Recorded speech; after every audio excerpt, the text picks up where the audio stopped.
에어컨 껴야 돼. 예. 네, 안녕하세요. 안녕하세요. 배상훈 정종근의 막장 토론의 정종근입니다. 예. 네, 배성훈입니다. 반갑습니다. 예. 우리 어디 볼까? 예. 연아 뭐지? 이름이 뭐라고 읽길래 애매하네. 예. EYS님, 예. 연희 S 김님, 예. S 희님, 예. 김광숙님, 예. 꽃갈모자님, 리 토모 프란스 에어님, 전수경님, 현희 84님, 선한영님, PK님. 어휴 힘들다. 김인정님. 일단 저희 채팅창에 보이시는 모든 분들, 예. 함께 방송을 들어주시는 분들에게 감사의 인사를 좀 드립니다. 그리고 또 후원도 해주시고 예. 또 많이 또 걱정도 해주시고. 예. 제가 얼마 전에 제 걱정은 안 하더라고. 그런가요? 정종 걱정은 없고 배상훈 걱정을 많이 하시더라고. 예. 얼마 전에 제가 오랫동안 인사를 못 드렸던 형님께서 전화를 하셨더라고요. 예. 그래서 너 괜찮냐 그러시더라고요. 그래서 뭐 안 괜찮을 게 뭐가 있냐고. 그래서 이제 또 오랜만에 우리 형님하고 안부 인사 나누고 그랬습니다. 예. 또 많이 또 걱정해 주시는 분들 감사하고요. 예. 이럴 때는 이제 사실 예. 원래 제가 경찰 일했을 때라 경찰을 또 제가 가르쳤던 적이 있었지 않습니까? 예. 중앙경찰학교 예. 때. 그리고 또 경찰학과에서 학과장을 또 오래 했기 때문에 사실 뭐 아는 경찰들이 많죠. 예. 근데 뭐라고 합니까? 이런 일이 벌어지거나 아니면 뭐 이럴 때는 예. 전 전혀 연락 안 합니다. 근데 그분들 연락 안 해? 네, 안 합니다. 왜냐하면 그러니까 뭐 제가 연락하는 걸 겁내는 건 아니고 말하자면은 이 경찰이라는 조직이 참 상당히 듣는 귀가 많고 예. 또 여러 가지 건너가면 금방 합니다. 예. 또 제가 또 서울경찰청에 있었기 때문에 그러니까 이제 서로 불편하죠. 예. 불편하고 예. 그래서 예전에도 뭐 세월호 참사 때도 뭐 사건 때도 그랬고 예. 그 뒤에 여러 가지 부분에서 제가 이제 경찰의 수사진을 불편하게 하는 몇몇 말들을 할 때쯤은 전혀 저는 연락하지 않습니다. 모든 저 아는 경찰들한테 연락하지도 않고 또 그 사람들도 마찬가지입니다. 서로 편하죠. 뭐 지금 나름대로 강건하다 뭐 네. 이런 이야기 하시는 거야? 그렇죠. 이제 강건하게 잘 버티고 있고 예. 또 이제 뭐 제가 이런 말씀 드린 이유는 다 아실 거고 서로가 서로의 일을 하는 겁니다. 예. 그렇지. 서로가 서로 네. 일하는 거요. 경찰의 수사진 또 경찰은 경찰의 일을 하고 예. 저도 비판자로서 예. 분석가로서 제 일을 하는 겁니다. 그 과정에 예. 의견 차이가 있을 수 있고 그렇죠. 있을 수 있고 또 여러 가지 충돌도 있을 수 있고 민주주의 사회에서는 이러면서 서로가 성숙해 가는 겁니다. 그렇죠. 뭐 항상 뭐 배상훈이 뭐 100% 맞고 그럼요. 경찰이 뭐 100% 틀리고 이것도 아니고 그렇죠. 예. 서로가 또 이제 잘 못 봤던 것들에 대해서는 또 받아들일 수 있는 개방적인 자세 이런 게 중요하겠죠. 그렇죠. 그러고 그럴 수 있는 시스템이라든가 소통 구조가 있으면 좋겠지만 없다고 해서 뭐 제가 뭐 불만을 표현 그런 건 아니죠. 사람들이 이 멘탈에 이 스크래치가 나고 멘탈이 무너지는 건 뭐냐면 자기는 100% 맞다고 생각할 때 그렇죠. 거기에서 약간의 틈이 생기는 걸 못 견뎌내는 것더라고요. 그렇죠. 그러니까 개방적인 자세를 가지게 되면 자신의 신념, 자신의 판단을 정직하게 얘기하되 다른 목소리들에 대해서도 개방적인 태도를 가지면 멘탈이 이렇게 뭐 무너지거나 이러지 않더라고요. 네. 예. 근데 이제 경찰이라고 하는 시스템에 그러니까 우리가 말하는 민주주의 국가에서의 시스템이라는 게 사실은 경직되어 있는 경우가 많지 않습니까? 그렇죠. 권위주의 개인은 안 그럴 수 있는데 그렇죠. 예. 이게 한 시스템과 조직 내의 개인이 되어버렸을 때는 그냥 뭐 우리가 흔히 얘기하는 뭐 나사가 된다거나 그렇죠. 톱니바퀴의 한 부속품이 된다거나 이런 경우가 있죠. 그러니까 저도 개별 경찰 애들을 어. 경찰 같이 동료들 아니면 저 선임들 선배들 만나보면 대단히 착하고 좋습니다. 대부분은 다 그렇습니다. 근데 이게 시스템에 들어가면은 그건 저하고 다른 대부분은 별로 안 좋던데. 그러니까 가끔 좋은 사람이 있던데. 제 경험과 우리 편집장의 경험이 다르기 때문에 그런 거고. 그렇죠. 예. 그러니까 그러면은 예. 그런데 이제 시스템에 들어가서 어떤 일을 진행하는 과정에서 특히 또 이런 민감하고 심각한 일을 진행하는 과정에서 분명히 이런 문제가 발생합니다. 예. 그거를 효과적 그리고 인권 친화적으로 예. 그리고 피해자 중심성으로 바꿔나가야 되는 게 우리 시대의 과제인 거죠. 아직 그것이 부족했기 때문에 사실 저도 그렇고 지금 있는 여러 가지 문제들이 생기는 것이 아닌가라는 조심스러운 얘기를 해봅니다. 예. 반야심경님 감사합니다. 뭐 일방적인 배상훈 사랑에 가끔 지나가다가 정종근 반갑습니다 해주시니까. 예. 하여튼 오늘은 며칠 전이죠. 이틀 전에 어쨌든 한강 대학생 사망 사건에 대한 경찰의 공식 발표가 있었지 않습니까? 예. 그것에 대한 또 어쨌든 발표를 했으니까 코멘트 의견 정도 얘기하고 지금 논란이 되고 있었던 세종시 특공 문제 그다음에 또 한창 이번 주에는 공청이 됐었던 포탈의 알고리즘이나 뭐 공영 포탈 이야기 이런 이야기들을 한번 나눠보도록 하겠습니다. 예, 예. 자 먼저 이틀 전에 서울경찰청 형사과장이 공식적으로 이 한강 대학생 사망 사건에 대한 경찰 공식 발표를 했죠. 예. 발표를 했고 또 우리 손정민 군 아버지는 거기에 대해서 약간 상당히 이제 불만스러운 입장을 또 밝히긴 했죠. 이게 대해서 어쨌든 이 공식 발표의 취지 내용과 배상훈 프로파일러의 어떤 의견 요건 간단히 짚고 넘어가야 되지 않겠습니까? 우리가 정식 발표명은 한강 대학생 사망 사건 괄호 열고 서초 괄호 닫고 관련 그간 수사 진행 사항입니다. 왜 이 말씀을 제가 이렇게 길게 이렇게 제목을 말씀드리냐면 여태까지 우리의 수사기관에서 이렇게까지 상세하게 진행 사항을 언론에 발표하는 경우는 아주 드뭅니다. 아주 특별한 경우 빼놓고는. 근데 이제 그러면은 그럼 어떻게 그 이전에는 어떻게 했느냐? 그거는 이제 보통 한두 장 정도의 보도자료를 통해서 하고 그다음 대부분은 백브리핑. 말하자면은 카메라가 안 돌고 있는 상황에서 이 형사과장이나 담당자가 앉아 있고 기자들이 쭉 이제 무릎 꿇고 앉아 있거나 아니면 책상들이 앉아 있거나 서로 뭐 그런 장면 많이 보시잖아요. 우리는 그거 합니다. 그렇죠. 그렇게 하면서 이제 얘기를 하면은 거기서 이제 저기 조심스럽게 뭐 흘려주고 빼고 이런 경우였었죠. 근데 그 부분에 대한 문제도 많이 문제 제기가 많았습니다만은 어쨌든 왜냐하면 피의사실 공표일 수도 있는 거고 또 이것이 여론을 어느 쪽에 우호적으로 가게 하는 어떤 작용도 없지 않아 있었던 부분은 분명히 존재하는 거고 또 법적인 미비점 때문에 그랬을 수도 있는 거니까 그건 뭐 우리가 여기서 논할 부분은 아니지만 하여튼 이례적으로 특정한 사건에 대해서 그것도 관할 부서가 아니라 서울청에서의 고위직이 발표하는 건 이례적이죠. 상당히 이례적이고 그리고 어떤 사람들은 그것 때문에 이 사건이 그렇게 특별한 사건이냐라고 문제 제기하는 사람도 있습니다. 경호대 국민청원에 올라가 있기도 하고요. 그러니까 어쨌든 그 부분에 대해서는 제가 논평하지 않겠습니다. 왜냐하면 그것은 이게 참 뭐라고 하기가 참 어려운 지금의 사회 상황이 존재하는 것이고요. 그래서 이제 발표 상황에 대해서 이거는 진짜 전 이 발표를 보고 깜짝 놀랐습니다. 왜요? 왜냐하면 무슨 이게 뭐 사건이 발생하고 수사를 하면은 거의 매일 혹은 수사 한 2, 3일 한 번씩 그 계과장들한테 보고를 하거든요. 그런 정도예요. 그런 정도로 아주 그냥 디테일하게 한다는 거예요. 근데 굳이 이렇게까지 할 필요가 있었느냐라는 문제 제기하는 사람도 있습니다. 왜냐하면은 그런 문제 제기가 또 다른 오해를 낳을 수가 있기 때문에 되게 담백하고 간략하게 할 수 있음에도 불구하고 이렇게 하게 된 이유는 당연하게도 그간에 여러 가지 오해라든가 의혹이 쌓여왔기 때문에 이걸 하나로 풀려고 하다 보니까 또 이런. 그리고 그 핵심 타겟 중에 하나가 어쨌든 경찰에 대한 불신들이 있었던 그렇죠. 거니까. 그런 부분 때문에 그럼 경찰이 뭘 잘못했는지 그건 모르겠는데 경찰에 대한 불신은 팩트니까. 그렇죠. 그런 부분 때문에 있었던 거라. 그러니까 차후에 어떤 시스템적인 전환은 분명히 필요하다라고 하는 게 사건 개요는 굳이 설명 안 드려도 아시겠지만 실종 신고가 4월 25일 날 됐고요.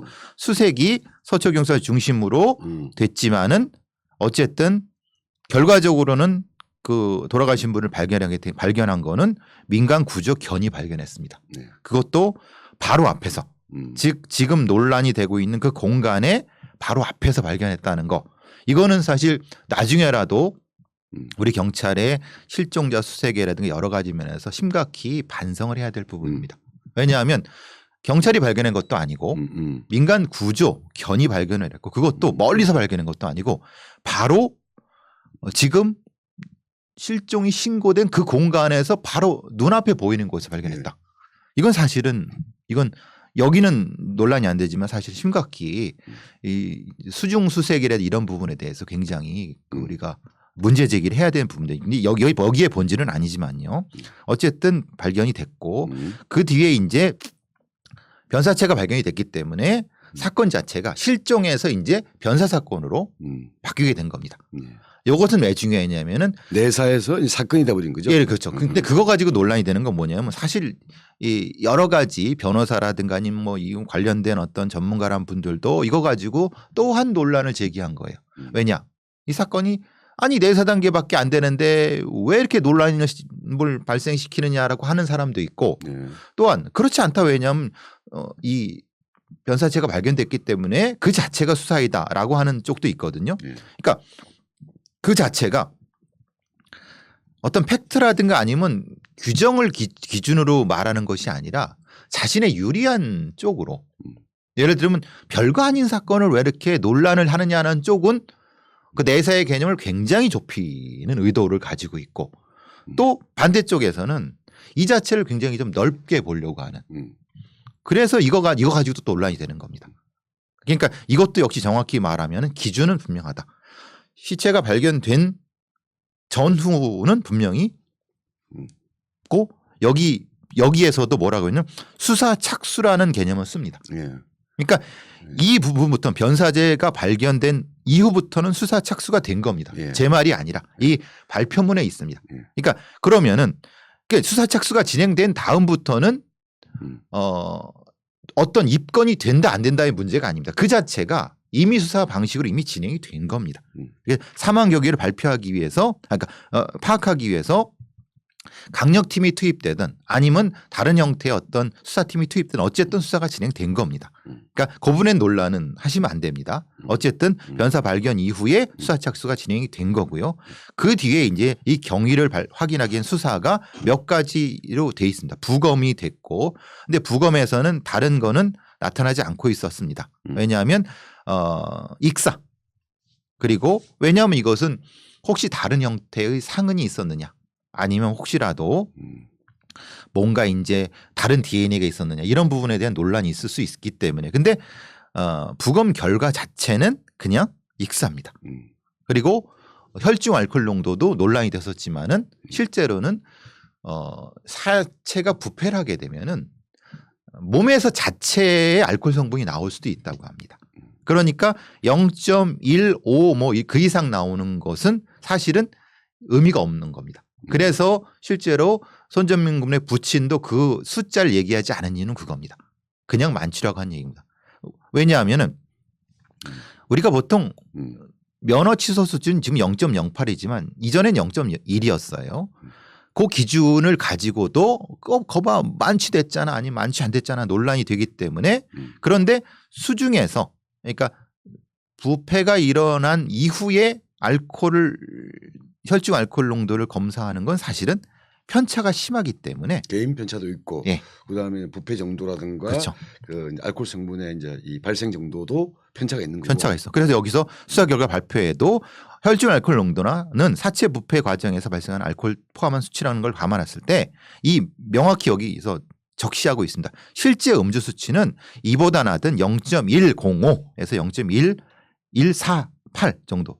그러니까 0.1에서 0.14니까 이 정도라고 하면 젊은 대학생을 생각하면 많이 마시지 않았을 수도 있다는 겁니다. 이 개념은. 그러니까 완전히 뭐 이 돌아가신 분이 완전히 이런 정도라고 볼 수는 없는 거고 그렇다고 해서 블랙아웃. 사람이 완전히 또 정신이 있는 상태 이것도 볼 수 없는 거야. 이 부분을 논란이 될 수 있기 때문에 먼저 미리 말씀드리는 겁니다. 그리고 다른 어떤 이 열상 부분에서는 처음에 우리가 알고 있었던 것은 뺨이 왼쪽인 줄 알았는데 지금 얘기를 한 건 왼쪽 뒤 열상과 오른쪽 뺨 얘기가 돼 있네요.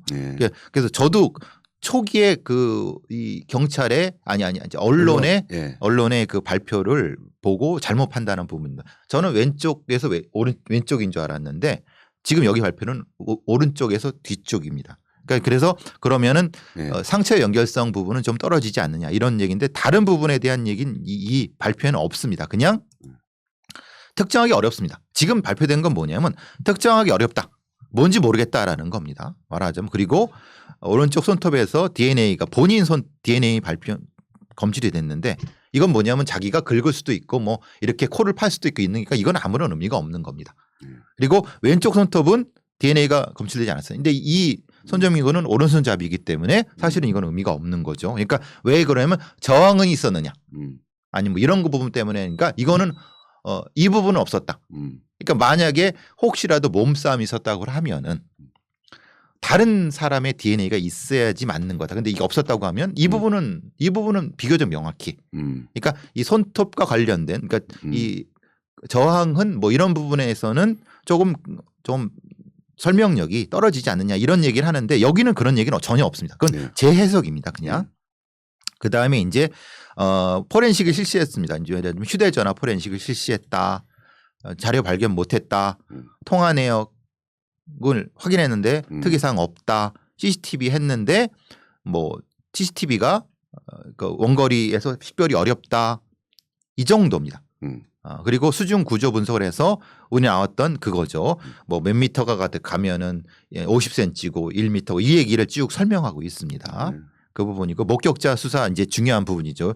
7개 그룹에 16명의 목격자를 확보해서 각각에 대해 목격자 그룹을 각각 설명을 하고 있습니다. 그리고 사진 찍힌 부분에 대한 얘기도 하고 있고 목격 내용에 대한 얘기도 하고 있는데 여기서 좀 논란이 되는 건 뭐냐면 목격자들 사이에 진술이 엇갈리는 부분이 있다는 겁니다. 어떤 부분이라고 특정하지는 않았죠. 특정하지 않았는데 왜냐하면 시간상 3시 38분에서 A라는 그룹은 거기에 같이 있는 걸 봤는데 B라는 저 다른 그룹은 또 혼자 있는데 이 부분이 이제 논란이 되는 거죠. 그러니까 지금 이 진술상에서도 좀 더 명확해야 된다는 겁니다. 왜냐하면 이 진술을 한 사람들의 진술이 서로 엇갈린다고 하면은 최악의 경우는 이 사람들의 진술을 둘 다를 없애버려서 기각시켜야죠. 그래야 되는 거죠. 근데 그 부분에 대한 얘기는 안 하고 있습니다. 그냥 진술이 그 뭐라 그러나 서로 이제 뭐 이렇게 좀 하고 있다 정도를 얘기하고 있는 거. 그 다음에 이제 나오는 게 뭐 젖은 모습, 뭐 어떻게 대자로 누워 있다는 모습 이런 것들이 찍혔고 이런 부분인데 문제는 지금 이 그룹들의 대부분이 경찰이 찾아낸 것이 아니라 뭐냐면 제보가 들어온 겁니다. 그러니까 이 논란이 되다 보니까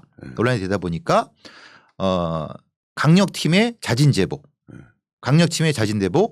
손정민 군 모친한테 직접 제보, 자진 제보, 직접 제보 이렇게 된다는 겁니다.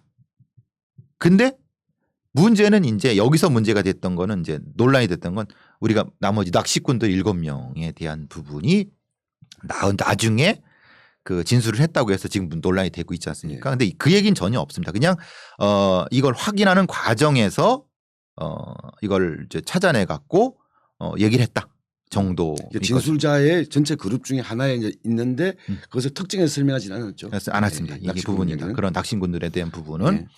그래서 뭐 전체적으로 뭘 했는데 뭐 저기 관련성 없고 뭐 발견하지 못했고 등등입니다. 그리고 근데 여기서 나오는 건 우리가 지금 논란이 되고 있고 문제 제기 삼는 건 뭐냐면 여기 그 충분히 그때 기상 상황에서 볼 수 있었느냐. 그러니까 볼 수 있었는데 누군진 모르겠다 이 얘기입니다. 들어가는 걸 본 적은 있는데 누군지 모르겠다. 근데 문제는 그 다음이죠. 여기 상에는 그런 내용은 없습니다. 말하자면 뭐 시원하다 아니면 뭔가 뭐 수영을 하는 듯한 그런 얘기는 여기 상에는 이 경찰 발표에는 이 명문 발표에는 보시는 것은 이렇게 돼 있습니다. 목격 내용은 무릎까지 잠겨 있는 남성의 서 있는 걸 목격했고 잠시 후 가슴 부분까지 잠긴 채 수영하듯 안으로 들어간 자 목격했다. 그리고 스타일, 체격, 목소리를 봤을 때 성인 남자 추정되는 건데 근데 그 다음에 이제 뭐 언론에 나오는 것은 마치 뭐 시원하다라는 그 얘기는 여기는 없어요. 그러니까 그런 것들은 왜 제가 말씀드리냐면은 함부로 그런 어떤 거를 부가하거나 하면은 이건 심각해진다는 겁니다. 그러니까 뭐 언론 같은 데서야 그런 상황을 실감나게 표현하려고 약간의 한 구절 넣어 그실 수 있지만 이게 사건 수사하는 과정에서는 이 한마디 말이 있냐 없냐라는 게 상당하게 범죄를 수사하는 데서의 그러니까 중요한 포인트가 된다는 포인트가 거죠. 된다는 예, 거죠. 예. 그리고 그 얘기를 누가 흘렸는지는 어떻게 모르겠지만 그거는 매우 조심해야 되고 그건 심각한 문제가 될 수 있습니다. 왜냐하면 돌아가신 분에 대한 심각한 명예훼손이 될 수도 있는 거고 수사를 굉장히 왜곡할 수 있는 겁니다. 예. 그러니까 명확히 그 진술한 사람의 정확한 내용만 가지고 적시하거나 아예 안 하거나 예. 이래야 된다는 거는 확실합니다. 근데 여기 지금 보시면 아시겠지만 그 내용은 없습니다. 그냥 저기 목격 내용에 대해서 요 세 줄이 있습니다. 그럼 그것만 하면 되는 거죠. 식별 가능했다. 뭐 12m였다. 포렌식 했다. 뭐 이 정도 관련성 없다. 이런 얘기가 되는 거고 그다음에 나오는 것이 손정민 군에 대한 감정을 의뢰했고 검출이 안 됐다. 뭐 본인 거였다. 감정 결과 어땠다. 이런 등등이었고 감정 결과는 어땠다. 그래서 그다음 나온 것이 뭐냐면 이제 그 밑에 있는 양말에서 뭐 이렇게 평광 현상을 봤다. 이 얘기가 나오는 거죠. 근데 이 평광 현상이라는 걸 설명을 드리면 그런 겁니다. 우리가 모래라든가 흙은 석영 운모 같은 작은 미세 입자들이 있는데요. 진흙 말고요. 그런 것들이 그것은 햇볕에 어떤 일정적인 광선을 비치면 평광이라든가 아니면 분산 굴절과 분산이 다 다릅니다. 조성비에 따라서. 그럼 각각의 어떤 부분의 조성비가 다른데 문제는 그 조성비라고 하는 것을 얼마만큼 과학적으로 연관성 있게 할 수 있냐 또 다른 문제거든요. 그래서 또 논란을 가지게 한 건데 어쨌든 이 발표상으로는 특정한 지점과 유사하다. 그래서 유사하다는 게 뭘까? 유사하다는 걸 얘기하는데 또 통계치 안에서 오차 범위 안에서 그것 때문에 또 논란하는. 그럼 통계치에 오차라는 게 도대체 무슨 의미지? 아니 우리가 여론조사 통계치 오차 범위는 얘기는 했는데 이게 그러면 그렇다 아니면 아니다. 아니면 분산율이 얼만큼 여기 투과율이 얼만큼이라는 숫자를 제시하면 되지. 이게 유사하다 정도라는 것과 그냥 사진만 2개 이렇게 뜩 발표 논문에 놨어요. 이게 얼마나 유사한지를 이게 시민들이 어떻게 합니까? 그래서 이것도 실수했는데 제가 보기에는 이걸 굳이 이렇게 할 필요가 있었나 이런 생각도 들어요. 물론 한 사람들의 의도는 뭐 제가 뭐라고 하는 건 아닌데 좀 그래서 그리고 이제 보통 우리가 나오는 친구 A에 대한 조사가 미흡했다는 논란이 얘기가 되는데 실제로는 제가 보기에는 미흡한 것 같지 않고 할 만큼은 한 것 같습니다. 왜냐하면 벌써 뭐 시신 발견 전에 한 거랑 후에 한 거 이런 부분이 있었기 때문에 그렇고 CCTV 분석 이런 걸 어느 정도까지는 했다. 뭐 이런 정도 홍신수사도 했다. 뭐 이런 정도까지가 발표문의 전체이고 그래서 이제 나온 게 그거죠. 예. 행적에 대한 얘기를 쭉 얘기합니다. 이건 제가 뭐 굳이 말씀드릴 필요 없습니다. 다 아시는 내용이니까. 그리고 이걸 제가 또 얘기하면 또 논란이 될 수 있으니까 그냥 행적은 여기 보시는 대로 나온 대로 크게 문제될 건 없고 다만 문제될 게 없다는 것이 제가 여기서 문제 삼으려고 하는 것이 아니라는 의미입니다. 이 자체가 뭐 됐다 안 됐다를 말씀드리는 것이 아니라 그다음에 이제 손정민 군 아버님이라든가 언론에서 또 유튜브나 제기하는 부분에 대한 어떤 의혹을 Q&A 형태로 쭉 하고 있습니다. 했죠. 예, 하고 있습니다. 쭉 하고 있고 또 사인 관련된 부분에서 여기를 하는데 여기서 또 이제 조금 안타까운 건 그런 부분인 거죠. 손정민 군이 물을 무서워했느냐 안 무서워했느냐 이런 부분이 뭐 이제 해명하려고 하고 이런 겁니다. 이런 부분들이고 그래서 결론이 뭡니까 경찰 발표에? 그래서 이제 제가 이제 설명을 하는 거죠. 그 다음에 된 건 결론적으로 경찰 발표는 아직 모른다는 겁니다. 그러니까 단 지금까지 나온 상황으로 봐서는 범죄 혐의점이 없다. 하나. 두 번째 지금 그건 핵심적으로 42분 47분에 대한 부분이 논란이 되고 있는데 그게 핵심인데 그러니까 해명돼도 그 시간에 해명돼야 될 부분이 있는데 그걸 안 하고 있는 거예요. 아직 안 하고 있는 게 아니라 아직은 모른다. 그렇죠. 수사 중이다. 예, 그러니까. 그래서 제가 표현이 잘못됐죠. 안 하고 있는 것이 아니라 수사 중인 겁니다. 수사 중에 이기 때문에 최선을 다하겠다. 그래서 그 시간에 대해서는 경찰 발표로서는 할 게 없다. 그렇죠. 지금은 할 게 없다는 거죠. 왜냐하면 제가 아까 왜 말씀드리냐면 자진 제보를 지금 다 받았는데 자진 제보 할 사람들은 이미 다 한 것 같고 그리고 193대를 찾아갖고 확인을 했는데 그를 통해서 낚시꾼 7명을 찾아냈는데 그 사람들 그러니까 그 정도 찾아낼 정도면 이미 관련된 사람들 찾을 사람 다 찾았다는 거잖아요. 이게 진술했기 때문에 수사 중이지만 범죄 혐의는 없다. 이게 지금 경찰 공식 입장이고 공식 입장. 네. 예. 그런데 추후 하고 있다가 지금 얘기입니다.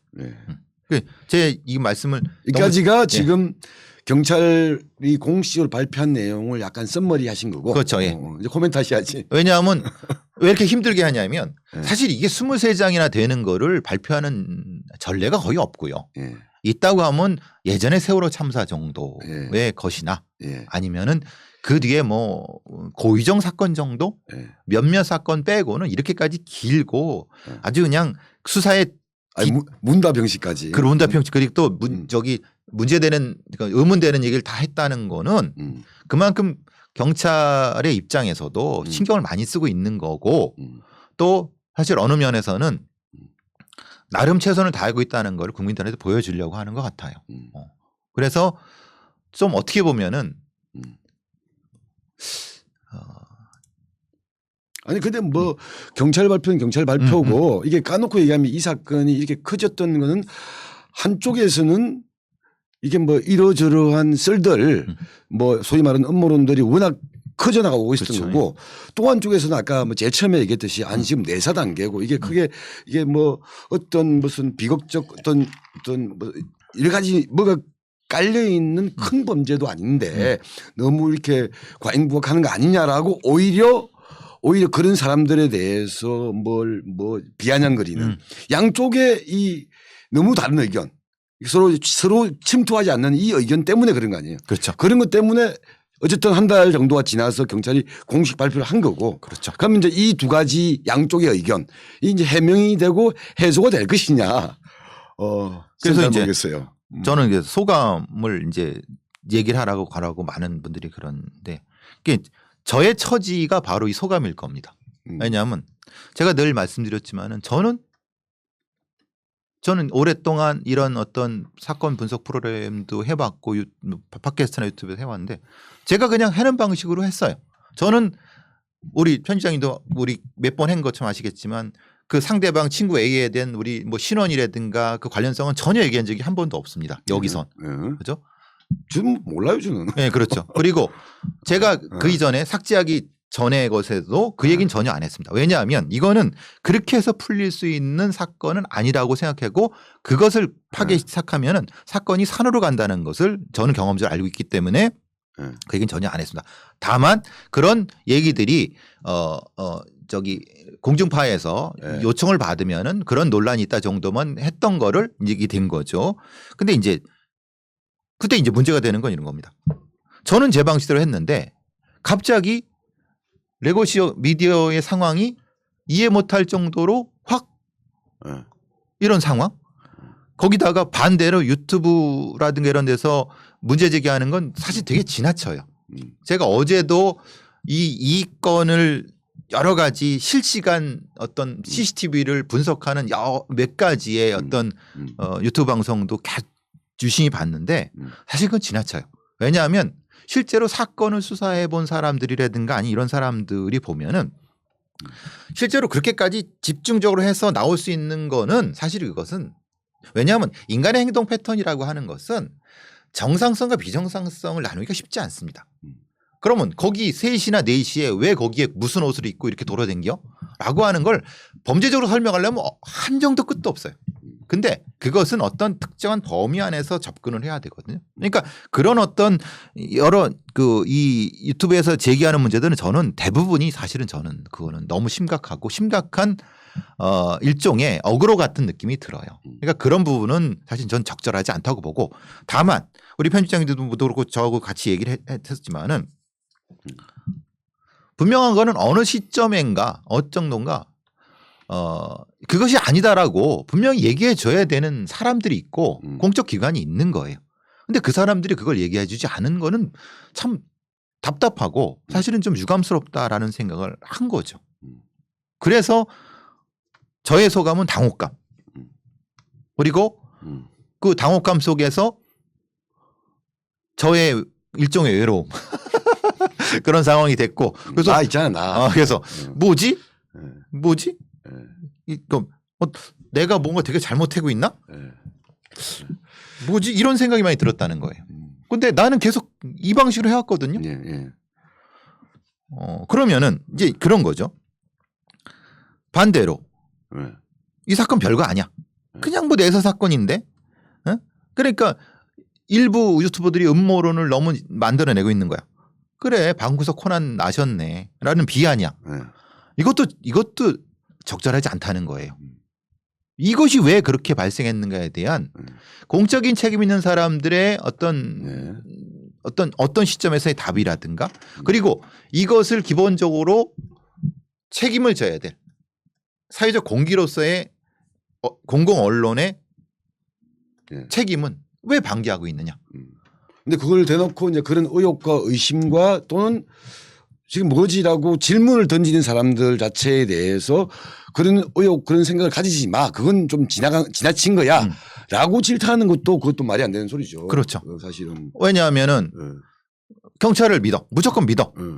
경찰이 잘해주겠지. 예. 그렇습니다. 그건 기본적으로 맞습니다. 당연히 예. 경찰은 국민의 세금으로 받는 사람 입장에 하는 건 당연히 수사에 책임을 져야죠. 그런데 그것만 존재할 수 있는 건 아닙니다. 왜냐하면 민주주의 국가에서 그런 수사와 사법기관을 감시 견제하기 위해서 언론이 존재하는 거고 그리고 그 언론에는 다양한 존재가 있습니다. 개인의 표현의 자유와 문제제기의 자유는 분명히 존재하는 겁니다. 그것까지도 하지 마라. 무슨 권리가 있길래 그런 소리를 합니까? 그건 말도 안 되는 거거든요. 그런데 당연히 공적인 언론에서 해야 될 일을 부족하고 부실하게 하고 있기 때문에 개인 코난이 나타나서 하는 거에 대한 부분에 대한 반성은 사회적 공기로서 레거시 미디어들이 해야 된다는 거예요. 근데 처음에는 그런 얘기를 안 하고 있다가 나중에 이제 굉장히 많은 아까 말씀인 심각한 유튜버들의 왜곡이나 이런 것들이 생기라니 그때부터 그들을 공격하기 위해서 마치 모두가 그런 양 하는 거는 그건 아니라는 거죠. 그래서 이제 말하자면 우리가 지금 뭐 언론 개혁에 대한 얘기를 하려고 하는 건 아니죠. 그렇지만은 뭔가가 잘못되어 있는 거 맞다. 예. 이건 사건 자체의 문제가 아니다. 예.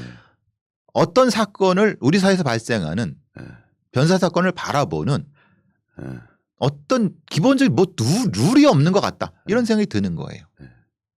그러니까 두 가지를 봐야 될 것 같아요. 이 사건에 대해서 왜 이렇게 이런 사건의 성격에 비해서 국민적 관심과 의혹과 이런 사건을 급부상하는 것인가 이 문제. 그러니까 자기 동일시가 되는 거 아니에요. 예를 들면 그 손정민 군 그 가족들이나 또는 손정민 군이라고 하는 그 젊은 친구들에게 자기 동일시가 되는 이유. 이런 문제에는 뭐 안타까움이 있겠죠. 안타까움과 또 하나는 뭔가 이 사건이 명쾌하게 해명되지 않는 부분들이 있다라고 생각하기 때문에 그게 있었던 거고 그게 또 하나는 지나친 소설과 상상의 나래로 가는 게 있고 그렇죠. 또 하나는 닥치고 지켜봐라 이런 상황이 계속 모아지는 것이 아니라 계속 더 거리가 멀어졌던 거고 그런 과정에서 어쨌든 이 사건에 대한 최고의 책임을 가지고 있는 대한민국 경찰이 공식 발표를 한 거고 근데 이 발표가 이 문제에 대한 일정한 뭐 전환점이 되기를 바라는데 그러기에는 아직 여전히 뭐 경찰도 밝혔지만 해명되지 않은 부분 그 수사해야 될 부분들은 남아 있는 거겠죠. 그러니까. 근데 이게 안 되면 어떻게 됩니까? 해명이 안 되면. 그럼 위제 사건이 되는 거예요. 그러니까 사실 지금 경찰 발표만 해도 서초서 강력팀 7개 팀이 있고 CSI들 투입돼서 최소한 수십 명의 형사들이 한 달 동안 매달리고 있었어요. 딱 빼면 한 3주 정도예요. 근데 그 결과가 이 정도다라고 하면은 사실 수사를 전문적으로 아는 사람들 입장에서는 조금 뭔가 좀 부족한데? 부실한데? 이런 느낌이 든다는 거예요. 근데 전체적으로 안 했거나 의도적으로 뭘 해태했거나 그런 건 아닌데 투입된 수사관들이라든가 아니면 역량에 비해서는 결과가 사실은 지금 나온 거 보세요. 모른다는 거잖아요. 결국은. 그리고 제보도 다 자진 제보예요. 지금 이 목격자들. 자, 그러면 이 사건에서 이 상황에서 지금 여전히 경찰 발표는 일정한 부분들은 해명을 하고 설명을 하고 있는데 또 일정한 부분 사람들이 많이 관심을 가지고 있는 그 부분들에 대해서는 해명을 못 하잖아요. 아직은 그렇죠. 수사를 하겠다고 한 건데 이 상태가 해결되지 않으면 이 사건 처리는 어떻게 되는 겁니까? 사건 처리는 그래서 제가 이제 늘 말씀드리는 게 이런 사건 처리에 매뉴얼이 있어야 된다. 그러니까 매뉴얼은 있습니다. 그런데 문제는 방식에 그러니까 이제 지금 경찰은 조금 지난 상태에서 더 진척이 없으면은 그냥 범죄 혐의점 없음으로 처리합니다. 범죄 혐의성 없다는 건 결국은 뭐냐면 타살이 아니라는 거거든요. 그럼 두 가지입니다. 변사는 네 가니까 자연사, 타살, 사고사, 자살이니까 그럼 사고사나 자살밖에 없어요. 그럼 자살은 자살이라고 하면 뭐 자살이라고 할 수 있는 근거는 하나도 근거가 없으니까 자살의 근거도 없어. 그러면 결국은 사고사예요. 사고사로 처리를 할 거예요. 아마도. 예. 근데 문제는 그러면 당연히 유가족들은 반발을 하겠죠. 예. 더 내놔라. 거기서 그냥 ING가 될 거예요. 그러면은 제가 이제 늘 말씀드렸던 부분이 그거죠. 경찰의 수사 역량도 제한점이 있을 수밖에 없다. 인정해야 된다. 왜? 모든 걸 다 할 수 있는 경찰이 어디 있느냐 수사기관이. 그러면 제한된 여건 하에서 일정 정도 진행이 됐으면은 못하면 못한다. 모르면 모른다. 불명이면 불명이다라고 얘기를 하고 그다음에 종결하지 말고 일종의 중지 아니면 민간 영역에 이걸 넘겨서 수사를 그러니까 일종의 조사를 할 수 있는 여지를 좀 마련해 주는 것이 실제로는 필요하다. 왜? 이전에 이제 어떤 이 변사 사건을 처리하는 과정에서 타살의 가능성이 혐의점이 없다고 해서 가장 쉽게 종결한 것이 자살이에요. 예. 그래서 경찰의 변사 처리가 자살이 그렇게 많아요. 근데 그게 무슨 뭐 원칙이 있거나 그런 건 아니에요. 관례상. 그러니까 유가족들은 우리 애가 예. 자살일까 전혀 그렇지 않다. 뭐 이런 얘기도 나오고 제가 예전에 저 산업재해 같은 경우도 마찬가지죠. 산재 사고인데 산재 사고 처리를 안 해주는 거예요. 모른다고. 그러니까 실제로는 산재인데 산재를 못 받는 경우. 그러니까 원인 불명의 뭐 사고사 그렇게 되는 거죠. 예. 그러면은 누구도 만족감을 못 갖는다는 거예요. 예. 그러면 이 중간에 있어서 중간을 어떻게 처리할 것인가.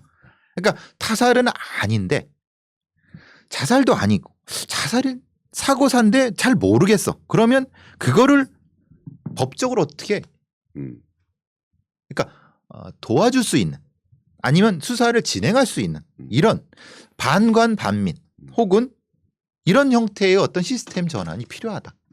그게 없기 때문에 경찰은 시간에 쫓기고 압박감을 느끼는 거예요. 해결을 해야 돼. 무능해지기 싫어. 그러니까 뭔가 그냥 갖다가 써.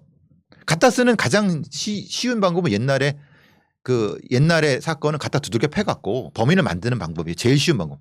요새 그렇게 했다 큰일 나죠. 근데 최근은 그게 아니라 참고인한테 발언권을 많이 주는 거예요.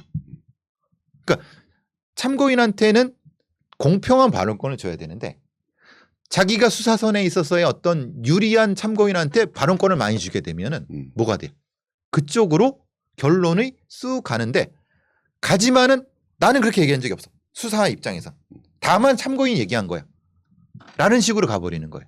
거기에다가 이제 일부 언론이 부안해동 하게 되면은 경찰은 공식 발표를 하지 않았지만 전체적으로는 이렇게 몰고 가는. 이게 가장 위험한 방식인 거예요. 그러니까 그렇게 하지 않도록 하는 어떤 일정 정도의 제도적 전환 아니면 사회적 합의 이런 부분들이 필요하다는 게 첫 번째랑 또 하나는 피해자 중심의 수사 시스템 전환. 지금 이 손정민 씨의 아버지가 가장 분통을 터뜨리는 게 뭐냐면 경찰이 언론 플레이하고 있다. 그리고 직접적으로 얘기했잖아요. 서울경찰청은 자기를 미워하는 것 같다. 정민이랑 자기를. 그러면 이런 발표를 하기 전에 아니면은 중간에 적어도 유가족한테 이런 정도의 얘기. 그러니까 소통을 하면서. 그래서 그걸 의견을 반영하라는 거 아니라 좀 이런 상태를 할 수는 있잖아요. 그죠? 근데 우리의 수사 시스템 내에서는 이런 소통 시스템, 피해자 중심 수사 시스템 자체가 매우 부족하다는 거예요. 제가 손정민 군 아버님한테 직접 물어봤어요. 뭘 물어봤냐면 지금 경찰에서 지금 연락하는 소통하는 구조가 어떻게 됩니까? 그랬더니 어느 경감 하나 애라고 죄송합니다. 이 사람이랑 이 통화한대요. 경감 정도는 높은 계급이거든요. 근데 그렇죠. 그러면은 그 전에 이게 없었다는 거잖아요. 그러니까 그러면 그 발표 다음 바로 당일날 바로 반박이 나와버려요. 아버지 이게 뭐냐? 에? 라고 하는 거야. 분명히 예측된 반박인데 그러면 이 구조는 뭐냐 이 말이에요. 그러니까 적어도 불필요한 논란을 없앨 수 있는데도 하지 않았던 거는 이거 분명한 문제라고 하는 거예요. 네. 이거는 수사의 내용의 부분이 아니잖아요. 네? 원래 보통 무슨 이런 강력 사건이 생기게 되면 제일 답답하고 안타까운 사람은 피해자 가족들이니까 그렇죠. 네. 경찰이 보통 텔레비 같은 데 보면 수사를 하는 과정에서도 끊임없이 가족들한테 수사 네. 진행 상황 이런 것들을 얘기를 하잖아요. 그렇죠. 근데 이 사건 같은 경우는 그 과정 자체가 워낙 약하거나 뒤늦었거나 또는 먼저 나가고 나서 사후적으로 이제 이 유가족들한테 이제 알려진다거나 이런 부분들이 그 유가족들의 어떤 불만 불신을 초래하게 됐던 이유 중 그렇죠. 하나였다고 가장 큰 부분이죠. 그러니까 예. 이분은 계속 의혹을 제기하고 그럼 그 의혹을 일부 유튜브들은 또 받아 써갖고 이렇게 하고 또 그거를 또 해명하려고 경찰은 또 그 해명을 가고 이게 꽤 무한반복되고 있잖아요. 지금 우리가. 아니 이걸 안 할 수도 있잖아요. 여기 상황에서 미리 소통을 해갖고 충분히 할 수 있는 거를 왜 이런 논란을 자초하냐 이 말이에요. 경찰이. 그러니까 결국 저는 수사의 잘잘못을 얘기하는 게 아니에요. 소통이 부족하다는 거예요. 그 유명한 소통을 왜 피해자 중심 수사 시스템을 전환한다고 누누이 얘기했지만 그걸 안 하고 있는 건 뭐냐. 그리고 그거에 대한 또 변명 해명도 할 때 또 그것도 엉망으로 하고 그런 부분에 대해서 이건 네. 지금 이거 아니라도 차후에도 분명히 짚고 넘어가야 된다는 거예요. 그거는 뭐 이 이야기는 우리 배상훈 선생님 주로 일관되게 말씀하셨던 과정이었던 것 같고 어쨌든 오늘은 이 경찰의 이 한강 이 대학생 사망 사건에 대한 현재의 공식적인 발표 이건 당연히 무게감이 있을 수밖에 없는 그렇죠. 거고 그런 부분에서 해명된 부분도 일정하게 있는 것 같고 그렇죠. 그러나 이제 또 여전히 이제 이 사건의 핵심이라고 할 수 있는 한 40분 정도의 그 동선이라든가 요 문제에 대해서는 해명되지 않은 거고 이 부분은 경찰도 여전히 수사의 과제 수사의 대상이라고는 밝힌 거죠. 그렇죠. 그런데 조금 더 지켜봐야 되겠지만 이 과정이 현재의 어떤 이 경찰 수사의 어떤 흐름을 보고 있는데 쉽게 해명되기는 어려울 것으로 추정이 되는 거고. 그렇죠. 그러나 그렇다고 한다면 이 사건은 어쨌든 경찰로서는 사건에 일단 마무리를 지어야 될 건데 그렇죠. 어떻게 마무리를 지을지에 대해서는 뭐 원인 불명, 사고사 이런 식으로 아마 정리가 될 것으로 추정이 된다. 이렇게 정리될까요? 추정이에요. 네, 추정이죠. 추정이죠. 좀 더 지켜봐야겠죠. 그리고 그렇죠. 이 문제는 아마 그 사건의 어떤 마무리를 찍더라도 수많은 그러니까 이 의혹과 의심과 불신을 가지고 있는 일반 시민들이나 유가족들에 대한 흔쾌한 그렇죠. 이 설명은 되기는 쉽지 않을 것 같다. 그래서 이후 더 이 문제 이 사건에 대한 또 아까 말씀하셨던 뭐 민간 차원이 되든 이 차원에서 좀 더 살펴보고 또 조사하는 이런 프로세스가 아마도 진행되지 않을까. 그렇죠. 이런 정도로 오늘은 네. 이 주제는 마무리 좀 해야 될 것 같은데요. 그렇죠. 한마디만 하면은 하실 때 제가 한번 중간 전화 좀 해보겠습니다. 그렇죠. 한마디면 지금 계속 의혹을 제기하는 유튜브 일부 유튜브 쪽은 그건 너무 심해요. 여러분 그쪽에 너무나도 경도해 되시면 안 됩니다. 그러니까 그거 되게 어떻게 보면은 그 작은 걸 갖고 이제 어그로를 끌고 저 추천수 많이 그 조회수 많이 올리려고 하는데 그 부분은 저는 아니라고 봐요. 그러니까 충분히 문제 제기는 하실 수 있어도 지나친 형태의 문제 제기는 아닙니다. 그거는 사태를 해결하는데 도움이 안 됩니다. 전 여기까지. 예.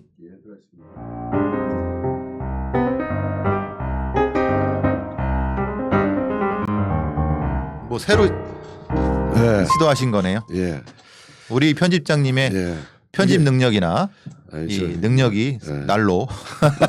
아니 원래는 이제 이 사건에 대한 본격적인 주제보다는 어떤 경찰 발표에 대한 코멘트였는데 좀 길게 과정의 내용 설명과 이후에 대한 이제 추정 이런까지 다루느라고 조금 길게 진행이 됐고요. 죄송합니다. 예, 다른 주제로 좀 가봅시다. 예. 다른 주제로 가는데 원래 오늘 메인 주제는 지금 한창 논란이 되고 있는 포탈 알고리즘이나 공영 포탈 제한에 대한 이야기도 좀 해보고 싶었는데 그 전에 잠깐 지금 또 우리 국민들 뒤통수를 확 쳤던 게 얼마 전 그 세종시 그 고위공직자 고위공무원들의 특공 아파트 특별 공급 아파트가 상당히 논란이 됐잖아요. 그렇죠. 관평원이라고 하는 관세평가관리원회.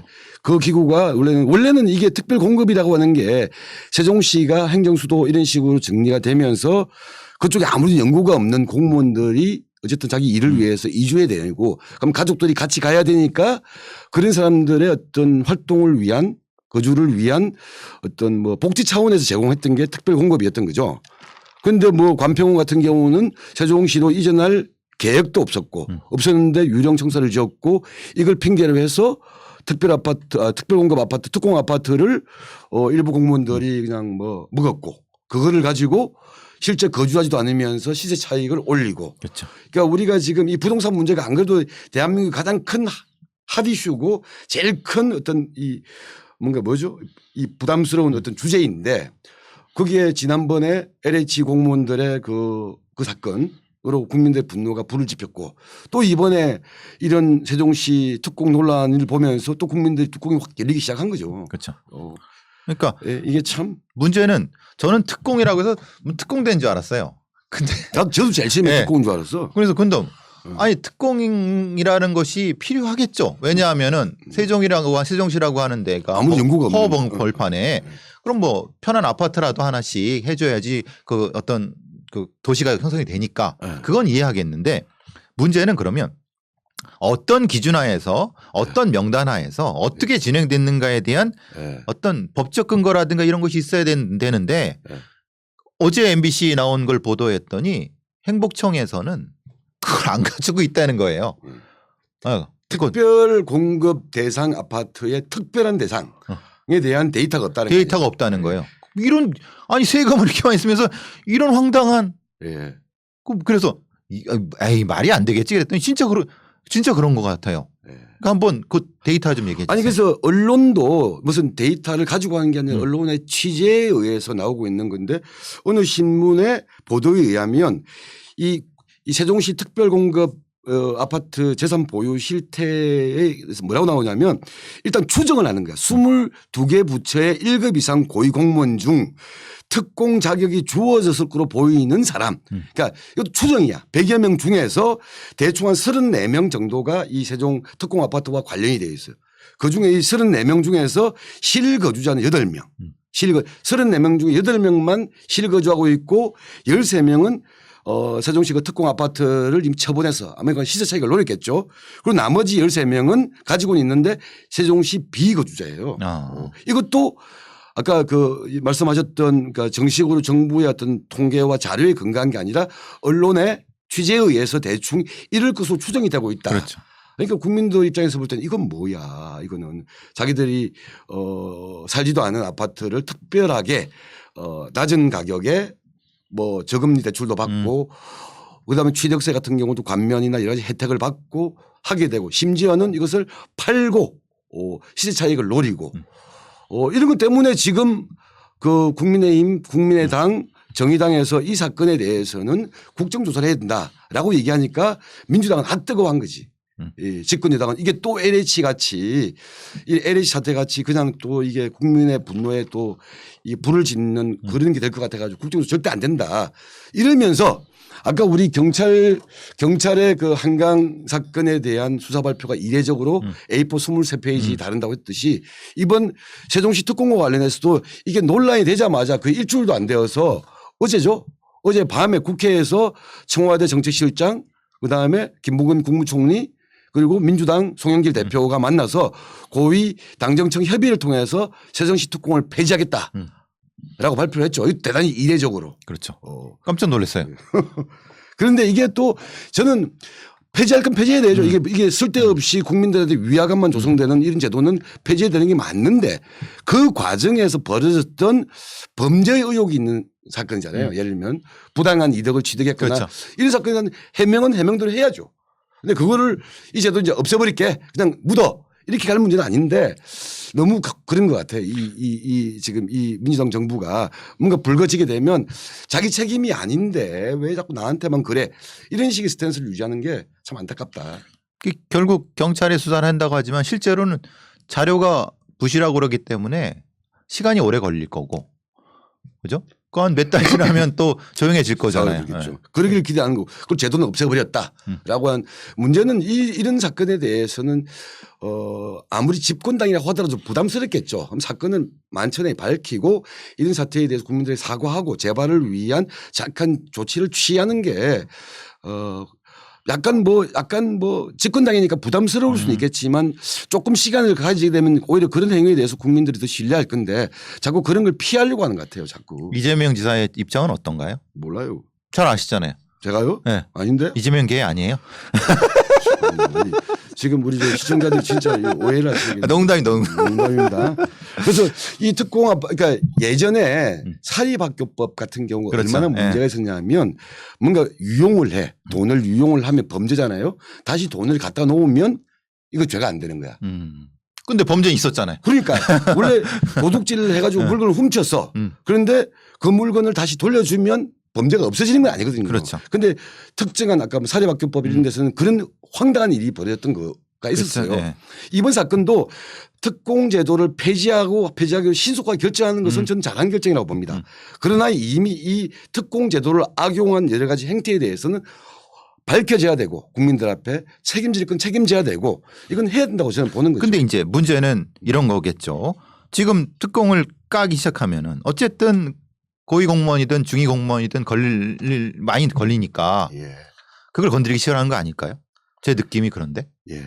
그러니까 이거를 가는 순간 감당할 수 없는 약간 LH 같은 사태가 또 벌어질 수 있을 것인가에 대한 뭔가 엄청난 두려움이 있는 것 같아요. 그런데 그로 인해서 발생하는 국민들의 피해, 예. 국민들의 박탈감은 누가 책임지죠? 그러니까 사람들이 항상 그러니까 우리 이 자꾸 한강 이야기를 해서 그런데 한강 사건에 대한 국민들의 의혹, 불신 뭔가 이런 생각들이 커지게 되었던 거에는 투명하고 명확한 과정, 절차 이런 부분들이 좀 약하기 때문에 그런 거고 많이 부족했죠. 이번 건도 마찬가지요. 특공에 대해서 이미 국민들 앞에 그 실상이 일정히 밝혀졌어. 근데 밝혀졌는데 더 깔려고 하니까 부담스러워. 그 덮어. 그렇죠. 그러나 국민들은 이미 본 거야. 그렇죠. 그 일면을 본 거기 때문에 이 안에는 더 깠을 때는 더 큰 범죄와 더 큰 부패가 있을 것이다라는 의심과 의혹과 불신들을 자꾸 확대 정상할 수밖에 없는 거 아니냐. 그러니까요. 이게 더 그런 거죠. 결국은 그런 거죠. 결국은 사건이나 어떤 것이 발생한 건 맞진데 그것을 처리하는 과정에 투명하지 않음 그리고 무엇인가 감추려고 하는 것 같은 근데 그 감추려고 하는 사람들이 또 좀 더 힘이 있는 사람일 것 같은 느낌 때문에 사람들이 의심을 갖고 의혹을 제기하면 또 그 의혹에 대해서 왜 음모론이야 라는 방식의 어떤 접근은 악순환이 된다는 반복이 거죠. 되는 거죠. 그래서 이 건이나 그 앞에 건이나 맥락이 같다는 깔 거잖아요. 건 까고 그 과정에서 책임질 건 책임지고 그리고 재발을 위한 조치를 취하는 게 조금 길게 보면 단기적으로는 아프겠죠. 매를 맞으니까 길게 보게 되면 그게 훨씬 문제를 푸는 깔끔한 방식이다. 근데 여기에 이제 스님 한 진영 논리자들이 그렇죠. 들어오고 음모론자들이 들어와 갖고 판을 또 흐트려 놓고 튀어버리는 먹튀 같은 경우 이런 것들은 우리의 그 시민들이라든가 국민들이 꼭 밝혀주셨으면 좋겠다라는 생각이 드는 거죠. 그러니까 특공 문제는 저는 그 국정조사할 건 국정조사하고 폐지할 건 폐지하고 넘어갔으면 좋겠다 이야기고 우리가 지금 자꾸 시간이 쫓기고 있는데 그 이야기 또 합시다. 지금 이건 이 정도 그 특공 문제는 끝난 게 아니다. 특공 문제에 대한 국민들의 또 불신 이것에 대해서는 약간 해명됐으면 좋겠다 이런 거고 지금 한창 이번 주에 보니까 그 포탈 알고리즘, 알고리즘이라는 게 이제 어떤 게 기사에 메인에 배치되고 올라가고 내려가고 지 나름대로 AI가 배치를 하는 거잖아요. 근데 포탈이 워낙 한국에서는 거대 권력이다 보니까 이 포탈의 알고리즘이 특정한 어떤 의도와 방향으로 가고 있는 거 아니냐. 그래서 알고리즘을 좀 이렇게 투명하고 공개하고 더 나아가서는 규제해야 되는 거 아니냐라는 이야기들이 많은데 관련된 지금 공청회 됐고 지금 김남국 의원인가요? 법을 발의했죠. 예, 그 관련된 그 포털 알고리즘과 관련된 그 공개하고 투명하게 하고 정보하고 심지어는 이분은 무슨 이 포털 알고리즘에 대해서 감독 개입할 수 있는 이용자 위원회를 구성하자 이런 제안까지 했죠. 그렇죠. 이게 또 한 축이고 또 하나는 저기 열린민주당의 김의겸 의원 이 양반은 저번에 청와대 대변인 하다가 흑석동 그 집 문제로 논란이 됐던 분인데 최근에 의원을 승계하셨던 이 김의겸이라시는 이 국회의원은 공영 포탈을 만들자. 그렇죠. 네이버나 뭐 다음 이런 식으로 어떻게 개입해 가지고는 안 된다. 왜냐하면 그 이미 오너들이 있고 다 있으니까 오히려 공적인 포탈을 만들자. 이런 이야기를 해서 또 이게 또 시끄러운 쟁점이 되고 있는 거예요. 거기에 이제 문화 바우처, 미디어 바우처까지도 같이 들어가는 형태가 되는 거죠. 지금 이 논란을 주도하고 있는 쪽은 이제 그 뉴스공장의 김어준 총수도 많이 그 얘기를 하고 있고 그래서 바우처 얘기를 해서 그걸 제안한 사람들을 데려다가 이제 패널로 얘기하게 하고 하면서 이 얘기가 더 커지고 있고 김남국 의원도 출연해 갖고 그 얘기들 많이 하면서 예. 그러니까 물론 우리나라의 언론 개혁이 중요하다는 건 누구나 다 알고 있고 예. 미디어 발전 기금을 통해서 소위 말하는 일부 이제 언론들이 연명하고 있는 것. 그러니까 실제의 언론의 영향력 아니면 이런 어떤 것에 비해서 국가의 세금을 너무 많이 가져가는 이런 부분에 때문에 뭐 바우처 제도를 해야 된다. 그리고 그것과 같이 공생하고 있는 포탈이 그들 중심으로 말하자면 보수 언론 중심으로 알고리즘이 짜진 거 아니냐. 사실 핵심은 그거죠. 그러니까 문제적인 그거죠. 그러니까 네이버랑 다음에 뉴스를 보니까 위에 올라가는 어떤 상위는 대부분 그쪽 관련된 언론들의 기사들이 올라가더라. 그러니까 결국은 뭔가 기울어진 논쟁 아니냐. 그걸 좀 바로 잡아야 되는 것이 아니냐라고 하는 것이 사실은 본 송십이겠죠. 김남국 의원이나 얘기를 하는 거겠죠. 근데 이제 문제는 그러니까 이거는 한 몇 년 전에 이명박 박근혜 때만 하더라도 거꾸로 또 문제 제기가 또 되고 예를 들면 다른 진영에서 왜냐하면 그때는 이명박 박근혜 여당인데 이 포탈들이 너무 야당 편향적으로 뉴스들이 배치되고 있는 거 아니냐라고 그렇죠. 해서 그 당시 집권 여당 사람들이 얘기한 거고 지금은 또 민주당 집권 시대인데 또 이 포탈의 뉴스 배치가 너무 이게 이 집권당에 대해서 비판적인 뉴스들이 올라가는 거 아니냐라고 얘기하고 있는 상황.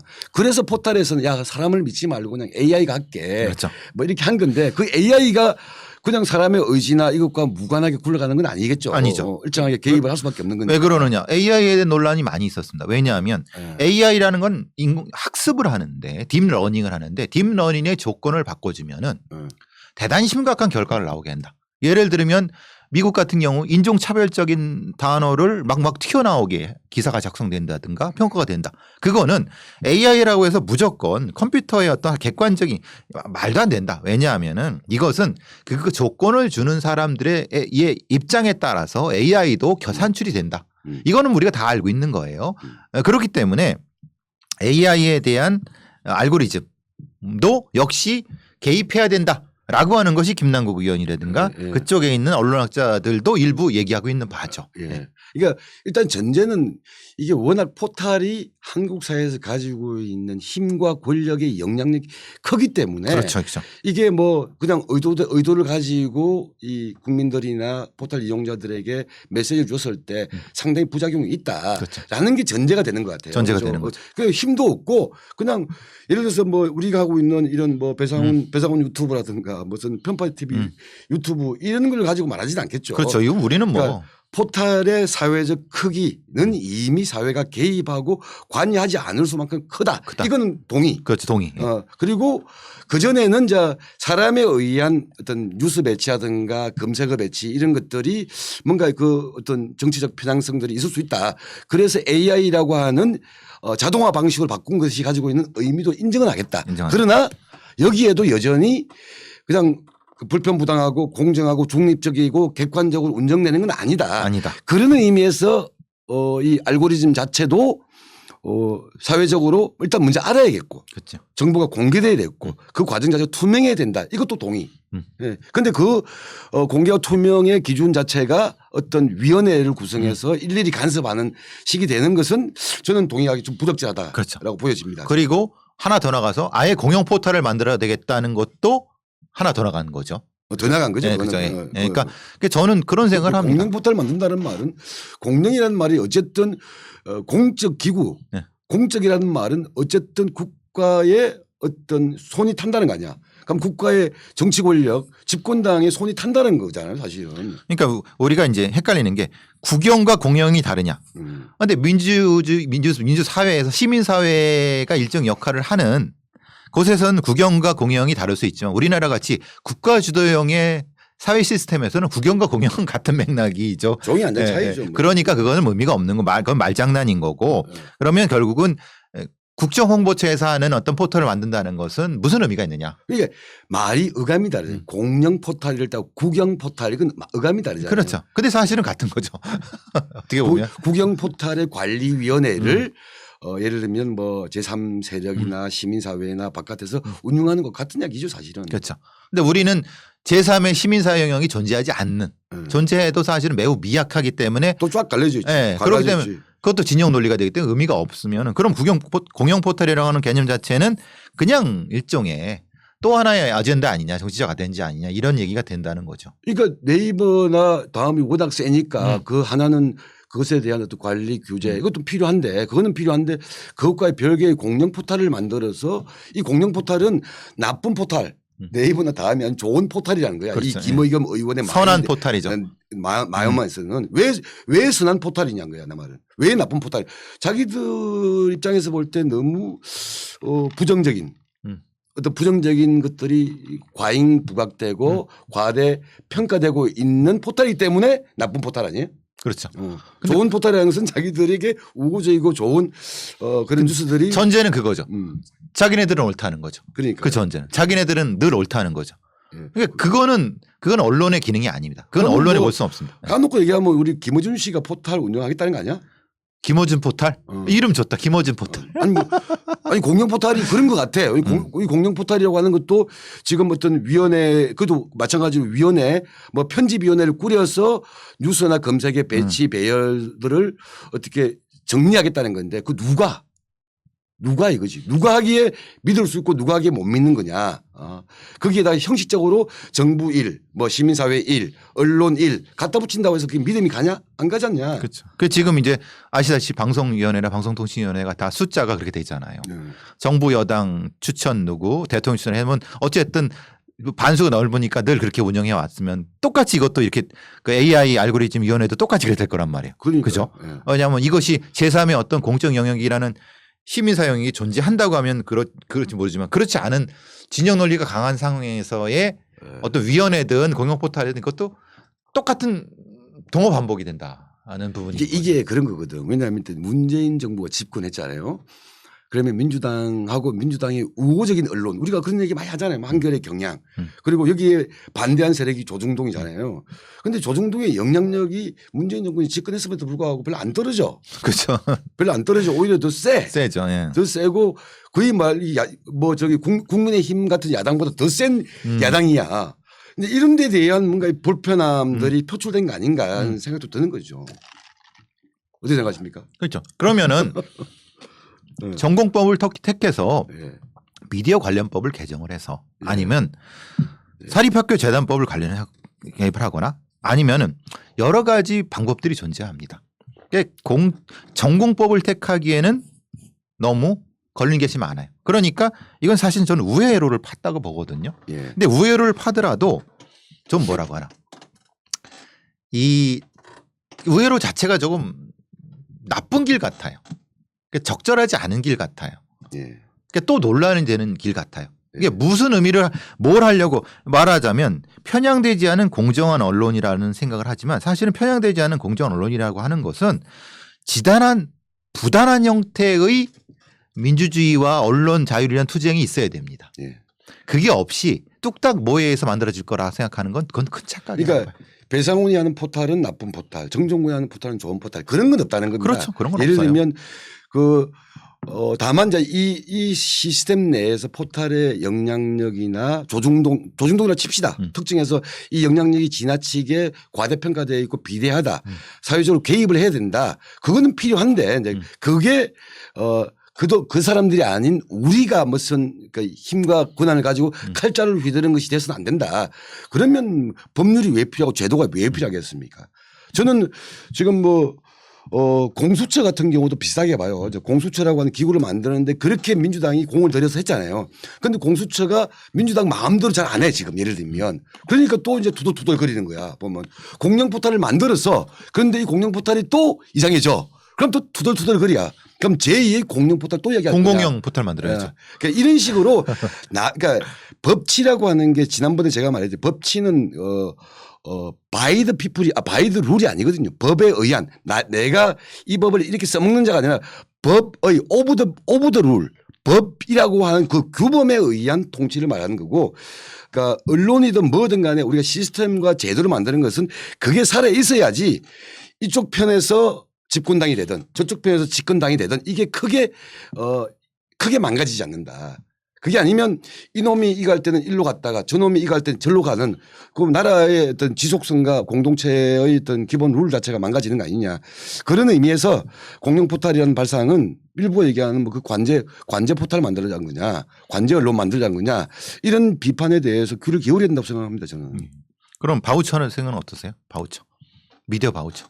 미디어 바우처가 나왔던 이유는 뭐냐면 ABC. 그러니까 예를 들면 이제 아까 그런 이야기도 해요. 정부가 언론에 주는 광고의 규모가 1년에 한 1조? 그러니까. 1조 정도라고 하는 거예요. 그런데 그것을 분배하는 기준 자체가 ABC. 뭐 ABC 협회 신문의 발행량 이런 게 있는 건데 사실 그 ABC의 부수가 상당히 왜곡되어 있고 특정 편향적으로 되어 있다는 게 또 얼마 전에 또 드러났거든요. 그렇죠. 정의 장사하죠. 예. 그래서 그 왜곡되어 있는 ABC 제도에 근거해 가지고 당연하게 넘버원 쪽수 부수 제일 많은 데가 조선을 보니까 광고가 그렇죠. 과잉돼 있고 그러니까 이런 것들은 그 자체로 풀어야 되는 건데 그렇죠. 그런 것들을 다 빼가지고 자 국민들한테 다 돈 줄게. 그 국민들이 좋아하는 언론에 뭐 만 원씩 10만 원씩 쏘게 해서 국민들이 특정 언론에게 힘을 실어줄 수 있도록 만들자는 건데 뭐 저는 실현 가능성이 없는 황당한 발상이 생각이 듭니다. 그럼 결국은 ABC 제도라든가 이런 형태의 미디어 기금 발전 기금이나 이런 부분에 대해서 예. 전공법으로 예. 그러니까 그 부분을 개혁하는 과정을 해야 된다. 저도 사실은 그게 아니 법이 맞다고 생각하네요. 까놓고 얘기했어. 조선일보가 한겨레 신문보다 발행 부수나 사회적 영향이 크면 정부 광고를 많이 가져가는 거는 그건 좀 당연하다고 보는 거예요. 그건 근데 그거를 그냥 뭔가 싫은 거다 뭐 이렇게 얘기해 버리는 다만 물론 이게 예를 들어서만 1대 한 3, 1대 5 정도의 비율인데 이게 약간 이 손이 개입돼 가지고 이걸 1대 10, 1대 20으로 만들어 버리는 거는 찾아내서 그건 정확하게 그렇죠. 정정하고 필요한 제재를 가해야 되겠죠. 저도 그러니까 너무 레거시 그러니까 기존 기득권 언론 중심으로 미디어 발전 기금이 운영이 된다. 그러니까 50 정도 아니면 최소치에 대한 배분 기준을 가지고 네. 미디어 발전 기금 운영하고 나머지 그러니까 소수 언론 그러니까 다수의 어떤 목소리보다 소수의 목소리를 대변해 주는 그런 쪽에도 지원이 더 다양화되는 방향으로 미디어 발전 기금이라든가 ABC 운영이 되는 쪽으로 가야지 언론개혁의 전공법이라고 저는 생각을 해요. 그것도 자기 편인데 규모가 작으니까 밀어준다 이런 식이 되면 안 되겠죠. 그렇죠. 그건 안 되죠. 그건 기본 전제인 거고. 근데 그런 기본 전제가 완전 무너지고 있으니까 그러니까요. 우리 그래서 사회 시스템이. 그런 부분이 되는데 참. 아니 조선일보가 뭐라고 하냐면 심지어는 박원순 시절에 집행되었던 마을 사업들 있잖아요. 작은 공동체 사업에 대해서 그거 50만 원 밀어주고 뭐 이렇게 100만 원 밀어준 거 100만 원 재정을 책정한 것도 다 이게 보면 친 박원순에게 한 거다라고 조선일보가 갖다 발라버리니까 뭐 그렇죠. 깝깝한 거죠. 그 바르려면 많이 주겠지. 그거 뭐 50만 원 주고 지역에서 무슨 사업하라고 지원해 주는 것까지도 그런 식으로 정치적인 칼날을 갖다 붙이면 곤란하지 않냐. 그렇죠. 그건 조선일보의 오바고 그렇죠. 조선일보 오바와 왜곡이고 한쪽에서는 그걸 공영 포탈 얘기하고 무슨 위원회를 꾸려서 뭐 쉽게 말하면 민주당 버전의 어떤 약간 친관영 언론 친관영 포탈 그 심지어는 제가 아니 그 김어준 포탈 만들자는 거냐라는 말까지 나올 수 있는 것도 오바고 왜곡이라고 보는 거죠. 우리는 우리 길이 없는 것 같아. 항상 양비론 같아. 그 대안을 제시해 대안 제시 안 하고 대안까지는 모르겠고 이 사태에 대해서 아닌 건 아니다라고. 아니 우리 그 많은 분들이 걱정하는 게 배상훈 걱정하는 게 아닌 건 아니고 의혹은 의혹이다라고 얘기하는 것 때문에 지금 그런 거 아닙니까? 그렇죠. 제가 외로워지고 있죠. 근데 할 건 해야지. 이것도 공영 포탈을 둘러싼 김의겸 의원의 발상은 아닌 건 아니다. 김남국의 알고리즘 위원회를 꾸려서 이걸 자기들이 개입 통제하겠다. 아닌 건 아니다. 조선일보가 무슨 박원순 시장 시절에 그것은 마을 사업 자체에 대한 50만 원, 30만 원, 100만 원 이 지원한 모두를 마치 그것도 일명의 또 관변이라고 보는 그렇죠. 거죠. 관변 단체 만들기 위한 작전이다. 이렇게 보는 것도 오바가 왜곡이죠. 그렇죠. 아닌 건 아니라고 해야 되죠. 심각한 왜곡이니까 넘어갈까요? 그럼? 넘어가고 이제 우리 마지막으로 그 이야기도 한번 했으면 하는데 시간이 많이 짧게만 얘기하시죠. 저는 요새 얼마 우리 저 배상훈 선생님도 그런 얘기를 하셨던데 이 고독사 문제가 이 우리가 보통 보면 고독사 이렇게 돼버리면 나이 드신 그 노인 세대들의 고독사 문제로만 생각하고 있고 걱정을 하긴 했지만 최근에는 2030 청년 고독사 문제가 또 사회 이슈가 되고 있더라고요. 그렇죠. 일부 언론에서 좀 다루기도 했는데 참 저는 낯설어요. 낯설죠. 그러니까 우리가 그러면 사고사는 이해가 되는데 고독사라는 게 뭐냐? 청년 고독사라는 게. 그러니까 고독사라는 개념 자체가 참 어떻게 보면 법적으로 처리하면은 법적으로는 두 가지 중에 하나입니다.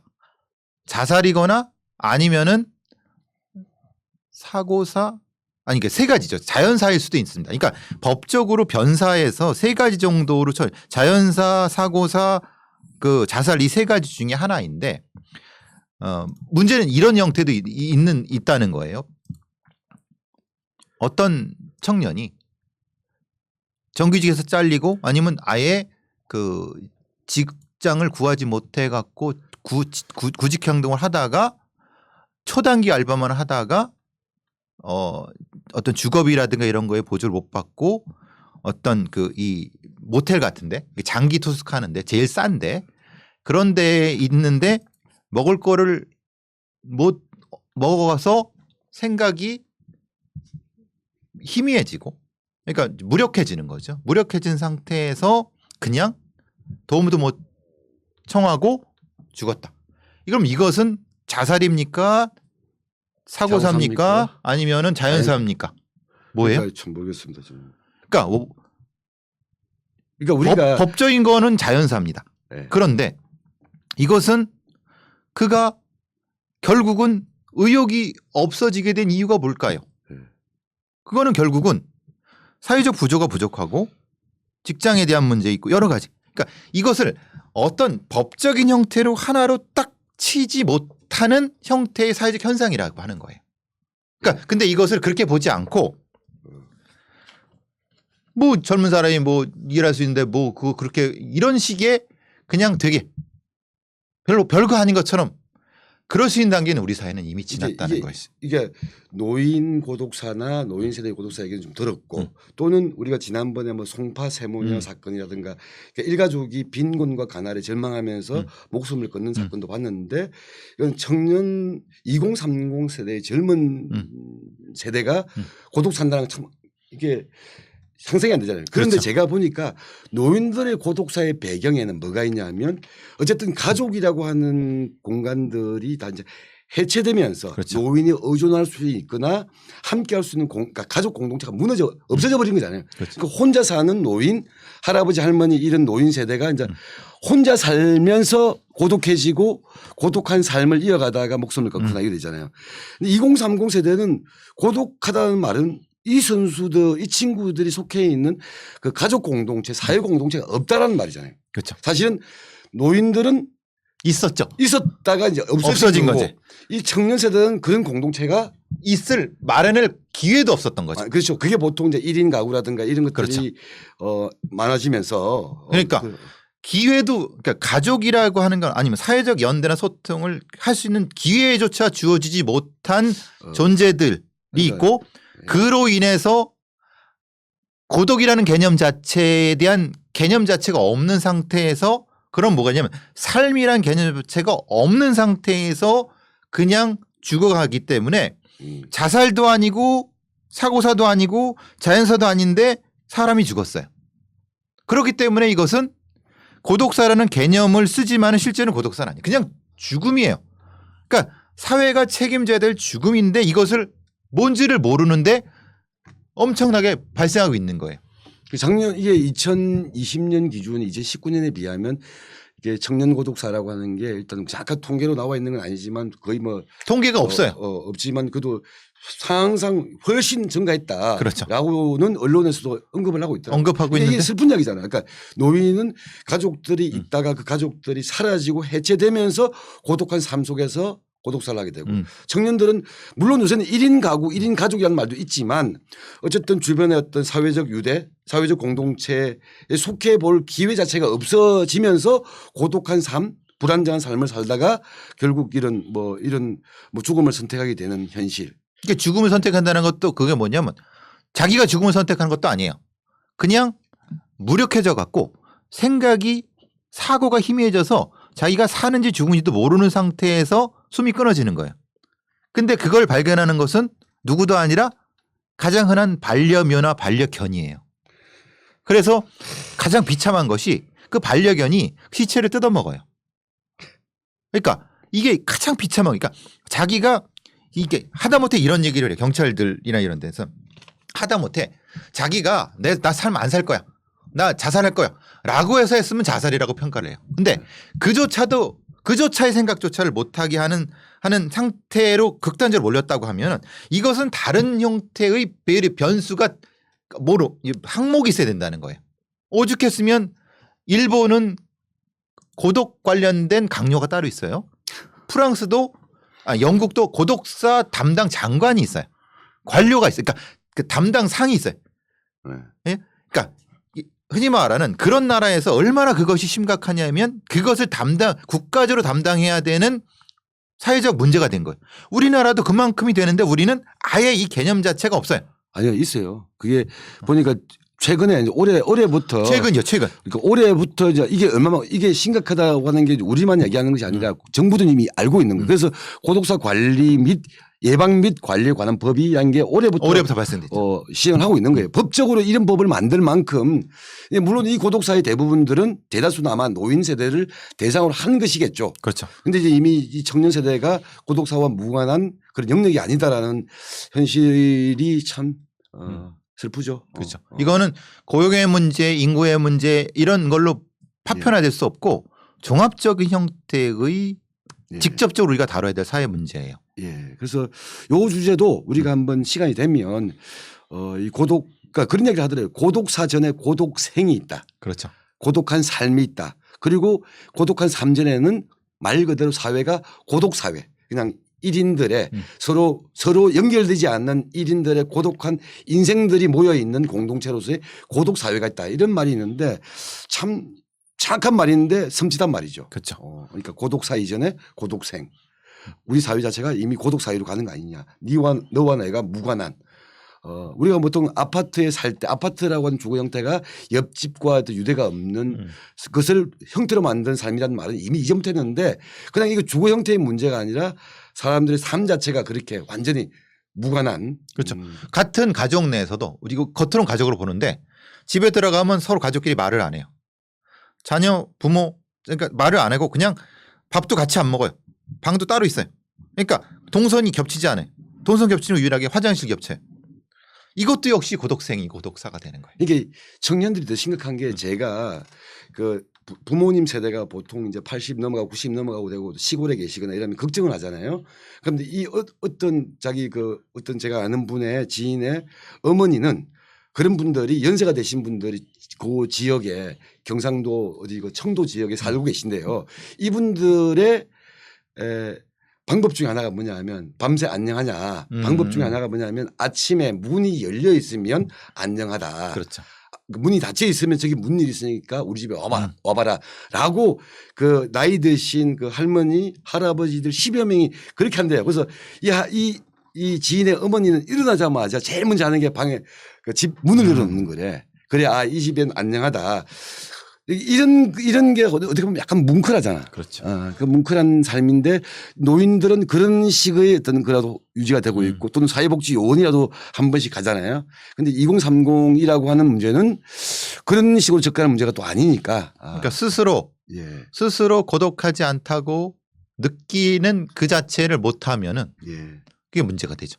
그러니까 조금 이 얘기는 여기서만 한번, 끝날 얘기가 아니라 좀 더 예. 깊이 우리가 따로 다른 뭐 네. 다음 주 우리 한번 뭐 토요일이나 이럴 때 한 번 더 준비를 해서 한 번 더 다뤄보는 많이 다뤄야 돼요. 예, 이거. 이 시간을 그렇죠. 자주 다루게 네, 네. 예, 한번 그 시간을 갖도록 하고 오늘은 또 1시간을 너무 길었네. 훌쩍 넘었기 때문에 우리 저희들도 시청자들도 밥 먹어야죠.